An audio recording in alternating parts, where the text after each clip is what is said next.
Hello friends, Rama mathematics classes में आपका स्वागत है। देखिए फ्रेंड्स, आज एक नए टॉपिक गुप्त उत्तर काल या वर्धन वंश को पढ़ने के प्रयास करते हैं। देखिए, देखते हैं फर्स्ट क्वेश्चन है पुष्यभूति। कौन है? पुष्यभूति वंश की स्थापना किसने की? पुष्यभूति वंश की स्थापना किसने की? तो पुष्यभूति वर्धन ने। किसने की? तो पुष्यभूति वर्धन ने। पुष्यभूति वंश किस कारण से प्रसिद्ध हुआ? पुष्यभूति वंश किस कारण से प्रसिद्ध हुआ? हुनों से संघर्ष के कारण। क्या है? हुनों से संघर्ष के कारण प्रसिद्ध हुआ। हुनों से संघर्ष के कारण प्रसिद्ध हुआ। पुष्यभूति वंश का चौथा शासक कौन था? पुष्यभूति वंश का चौथा शासक कौन था? तो प्रभाकर वर्धन। कौन था? प्रभाकर वर्धन था। पुष्यभूति वंश का चौथा शासक कौन था? प्रभाकर वर्धन था। प्रभाकर वर्धन के दो पुत्र थे। प्रभाकर वर्धन के दो पुत्र थे। कितने पुत्र थे? तो दो पुत्र थे। कौन कौन? राजवर्धन और हर्षवर्धन। राजवर्धन और हर्षवर्धन थे। प्रभाकर वर्धन की पुत्री का नाम राजश्री था। प्रभाकर वर्धन की पुत्री का नाम क्या था? राजश्री था। राजश्री का विवाह किससे किया था? तो मखड़ी वंश के गृहवर्मन से। प्रभाकर वर्धन के बाद कौन राजा बना? प्रभाकर वर्धन के बाद कौन राजा बना? तो राजवर्धन बना था। तो कौन बना था? तो राजवर्धन बना था। कौन बना? तो राजवर्धन बना था।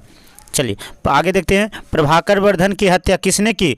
तो गौड़ नरेश शशांक ने। प्रभाकर वर्धन की हत्या किसने की थी? तो गौड़ नरेश शशांक ने। हर्षवर्धन कब राजगद्दी पर बैठा था? तो 606 ईस्वी में। कौन सी? 606 ईस्वी में बैठा था। हर्षवर्धन के दरबारी कवि कौन थे? तो बाणभट्ट थे। कौन थे? बाणभट्ट थे। हर्ष कितने वर्ष तक शासन किया? 41 वर्ष तक। कितने वर्ष तक शासन किया? 41 वर्ष तक शासन किया। हर्ष ने अपनी राजधानी कहाँ बनाई थी? हर्ष ने अपनी राजधानी कहाँ बनाई थी? कन्नौज में। हर्ष ने अपनी राजधानी कहाँ बनाई थी? तो कन्नौज में बनाई थी। किस शासक ने अपना उपनाम शिलादित्य रखा? किस शासक ने अपना उपनाम शिलादित्य रखा? तो हर्षवर्धन ने। कौन रखा था? तो हर्षवर्धन ने रखा था। कौन रखा था? तो हर्षवर्धन ने रखा था। चलिए आगे देखते हैं। देखिए आगे है हर्षचरित्र किसने लिखा था? तो हर्षचरित्र किसने लिखा था? हर्षचरित्र बाणभट्ट ने लिखा था। हर्षचरित्र किसने लिखा था? तो बाणभट्ट ने लिखा था। आगे देखते हैं। हर्षवर्धन के समय कौन चीनी यात्री आया था? हर्षवर्धन के समय कौन चीनी यात्री आया था? तो ह्वेनसांग आया था। कौन आया था? ह्वेनसांग आया था। किस व्यक्ति को द्वितीय अशोक कहा जाता है? किस व्यक्ति को द्वितीय अशोक कहा जाता है? तो हर्षवर्धन को। हर्षवर्धन को द्वितीय अशोक कहा जाता है। बकाटक नरेश बकाटक राजवंश की स्थापना किसने की थी? बकाटक राजवंश की स्थापना किसने की थी? तो विंध्याशक्ति ने की थी। किसने की? तो विंध्याशक्ति ने की थी। 630 से 634 के बीच हर्ष और पुलकेशी द्वितीय के बीच युद्ध हुआ। ये किस नदी पर हुआ था? तो नर्मदा नदी पर। किस नदी पर? हर्ष और पुलकेशी द्वितीय के बीच युद्ध हुआ था। तो कब हुआ था? तो 630 से 34 के वर्ष में। नर्मदा नदी को रेवा नदी भी कहते थे। हर्ष के समय भारत यात्रा पर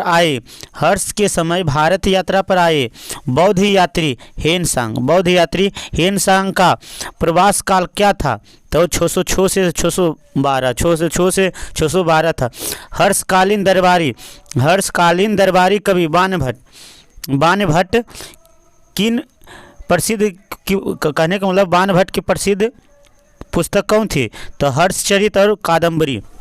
हर्षचरित थी और कौन थी? तो कादम्बरी थी। बाणभट्ट कहाँ के रहने वाले थे? तो बाणभट्ट थानेश्वर के रहने वाले थे। कहाँ के रहने वाले थे? तो थानेश्वर के रहने वाले थे। चलिए आगे देखते हैं। किस शासक के शासनकाल के दौरान नालंदा विश्वविद्यालय समृद्ध हुआ था? तो किसके शासनकाल में नालंदा विश्वविद्यालय समृद्ध हुआ? तो हर्ष के काल में। किसके काल में? तो हर्ष के काल में। प्रतापशील हुन हिरण केसरी महाराजा धीराज नामक उपाधि किसकी थी तो प्रभाकर वर्धन की थी। किसकी थी? प्रभाकर वर्धन की थी, जो राजवर्धन और हर्षवर्धन के पिता थे। और राजवर्धन और हर्षवर्धन के क्या थे? पिता थे। उसने उपाधि में प्रतापशील, हुन, हिरण केसरी, महाराजा धीराज नामक उपाधि धारण की। चालुक्य राजा पुलकेशी द्वितीय, चालुक्य राजा पुलकेशी द्वितीय को किसने पराजित किया था? चालुक्य राजा पुलकेशी द्वितीय को किसने पराजित किया था? तो नरसिंह वर्मन प्रथम, नरसिंह वर्मन प्रथम, नरसिंह वर्मन प्रथम। चालुक्य राजा पुलकेशी द्वितीय को किसने पराजित किया था? तो नरसिंह वर्मन प्रथम ने। हर्ष एवं पुलकेशी द्वितीय के मध्य हुए संघर्ष की जानकारी एरोह अभिलेख से प्राप्त होता है। किस अभिलेख से? तो एहो अभिलेख से प्राप्त होता है। किस अभिलेख से? तो एहो अभिलेख से प्राप्त होता है। चलिए आगे देखते हैं। सलकोतरापथनाथ, सललोतरानापथ किसे कहा जाता है? तो विनयदित्या को और हर्षवर्धन को, विनयदित्या तथा हर्षवर्धन को सकलोतापथनाथ कहा जाता है। आगे देखते हैं। बंगाल का कौन सा शासक हर्ष के समकालीन था? बंगाल का कौन सा शासक हर्ष के समकालीन था? तो शशांक था, जिसने प्रभाकर वर्धन की हत्या की थी। आगे देखते हैं।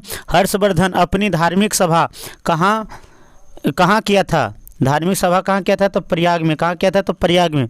वर्धन वंश की राजधानी थानेश्वर किस प्रदेश में? तो हरियाणा में। वर्धन वंश की राजधानी थानेश्वर कहाँ है? तो हरियाणा में। मौखरी शासकों की राजधानी कहाँ थी? तो कन्नौज थी। मौखरी शासकों की राजधानी कहाँ थी? तो कन्नौज थी। मौखरी शासकों की राजधानी कहाँ थी? तो कन्नौज थी। कन्नौज किस प्रदेश में स्थित है? कन्नौज किस प्रदेश में स्थित है? तो उत्तर प्रदेश में। कहाँ है? तो उत्तर प्रदेश में। नागानंद की रचना का रचनाकार कौन था? तो हर्षवर्धन था। नागानंद का रचनाकार कौन था? तो हर्षवर्धन था। चलिए आगे देखते हैं। आज भी भारत में हेनसांग की याद करने का मुख्य कारण क्या था? तो सीयूकी की रचना। क्या है? तो सीयूकी की रचना है। हर्षवर्धन के विजय जीवन का एकमात्र पराजय देने वाले पुलकेशी द्वितीय कहाँ का शासक था? तो बातापी या बादामी के। कहाँ के? तो बातापी या बादामी के। किस चीनी यात्री को वर्तमान में शाक्य मुनि कहा जाता है? किस चीनी यात्री को वर्तमान में शाक्य मुनि या यात्रियों का राजकुमार कहा जाता है? तो हेनसांग को यात्रियों का राजकुमार कहा जाता है। किसको? या शाक्य मुनि कहा जाता है। तो किसको कहा जाता है? तो हेनसांग को कहा जाता है। चलिए आगे देखते हैं। कुंभ मेला को प्रारंभ करने का श्रेय किसका है? कुंभ मेला किसने प्रारंभ किया? तो हर्षवर्धन ने किया था। हर्षवर्धन, जो 12 वर्ष में होता है। चलिए आगे देखते हैं।